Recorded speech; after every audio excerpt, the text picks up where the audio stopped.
آج ہم سلطانہ کی کہانی پر نظر ڈالیں گے، ایک ایسی عورت جس کی زندگی ایک بہت ہی اہم سبق سکھاتی ہے کہ جب کسی کے سخت اصول اور معاف کرنے کی انسانی فطرت آپس میں ٹکراتی ہے تو انجام کیا ہوتا ہے۔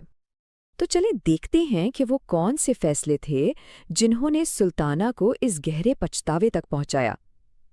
اس کہانی کی شروعات ہوتی ہے سلطانہ کے یونیورسٹی کے دنوں میں پیدا ہونے والے ایک انقلابی خیال سے۔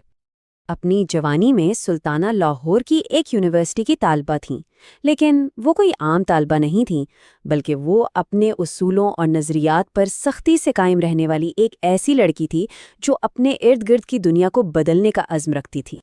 اس کے ذہن میں یہ بات بالکل صاف ہو چکی تھی کہ حقوق مانگے نہیں جاتے بلکہ چھینے جاتے ہیں، اور جب وہ اپنے ہی خاندان میں عورتوں پر تشدد ہوتا دیکھتی تو اس کا یہ یقین اور بھی پختہ ہو جاتا تھا۔ تو انہی اصولوں کو آگے بڑھاتے ہوئے سلطانہ نے فیصلہ کیا کہ انہیں سب سے پہلے اپنی ذاتی زندگی پر لاگو کیا جائے گا، اور اس کی شروعات ہوئی اپنے لیے شوہر کے انتخاب سے۔